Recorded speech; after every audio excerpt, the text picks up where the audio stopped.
With their downtime, Dak and Marius did some target practice together. Marius thought he could learn a thing or two from Dak after his performance in their previous battle. Amalia and UR025 went into town to do some trading. Amalia was offered a good deal on some contraband, but, not wanting to bring undue attention from the authorities, she turned it down. UR traded for a Refractor Field generator, which the robot had installed within its metal carapace. Meanwhile, Ferdinand and Vespasian were out arranging the crew's next job. The planetary government offered them a job, but only if they could take it on immediately. A team of researchers was out examining some ancient ruins in an area of overgrown wilderness.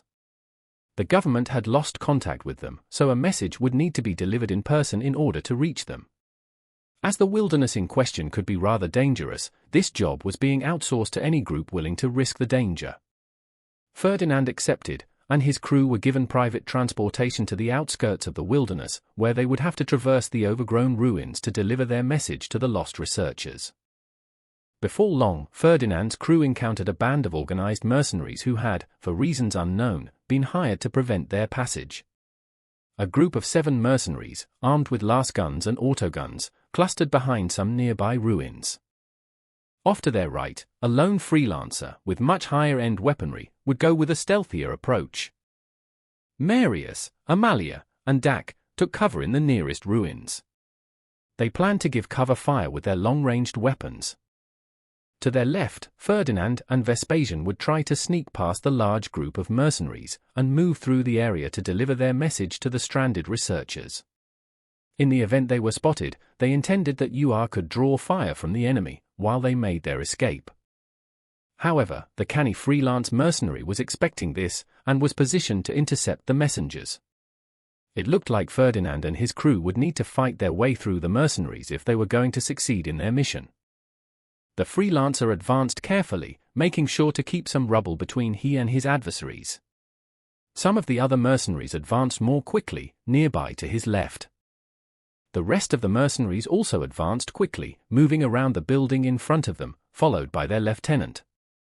UR025 was ordered forward to draw enemy fire, while Ferdinand and Vespasian sprinted up behind a solid wall, out of line of sight of the freelancer. Amalia, Dak, and Marius all took some long-range shots through the thick fog at the swiftly advancing mercenaries, but all of their shots missed their targets. UR had the freelancer in his sights and opened fire, but the cagey freelancer dived for cover at the last second, avoiding certain death by the skin of his teeth.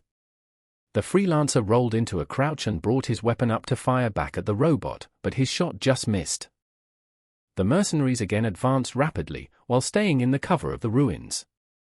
Their lieutenant, who was a little more accurate with a firearm, finished his cup of recaf, and took a shot at Amalia, but missed. Before the freelancer could get off another shot at UR, Ferdinand moved around the corner of the wall and gunned him down. Vespasian sprinted to keep up with Ferdinand. Dak fired through a window at the nearest mercenary, and took him down.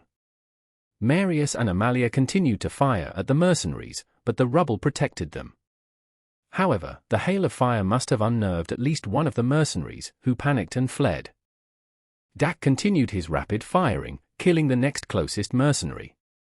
Amalia took careful aim, and made a perfect shot through the ruins to take down the mercenary lieutenant. One of the mercenaries rounded a corner and opened fire on Ferdinand and Vespasian with his autogun. Ferdinand dived out of the line of fire in time, but Vespasian was grazed by the gunfire, sustaining a minor wound. Another mercenary advanced to get a better shot at Marius, but Marius reacted quickly and got off the first shot, killing the mercenary before he could fire. One stealthy mercenary moved to a window to line up a shot at Ferdinand, who was just getting up from his desperate dive, and did not notice the danger he was in. But UR did notice the danger, and fired through the window to gun down the stealthy mercenary. Thanking the Emperor for the trusty robot, Ferdinand got up and sprinted toward his destination, determined to move past the ambush and deliver their message. Vespasian, recovering as quickly as he could from his wound, tried to keep up. The last mercenary standing realized his situation was hopeless and fled deep into the ruins. There were no more enemies nearby to prevent Ferdinand and his crew from delivering the message and completing their mission. Ferdinand never learned why the mercenaries had been sent to prevent the message from being delivered, or who had hired them. The world of Ramona was proving to be full of intrigue. In addition to their pay for the job, Ferdinand's crew looted some combat drugs and a working slug rifle from the mercenaries, which they later sold. More importantly, they all gained some valuable experience against a group of organized mercenaries, much more capable opposition than they had previously faced. Their success also brought Ferdinand's crew some attention from potential patrons. They were contacted by agents of the system-wide government, and also by a mysterious and secretive group. It remained to be seen what new opportunities this might bring.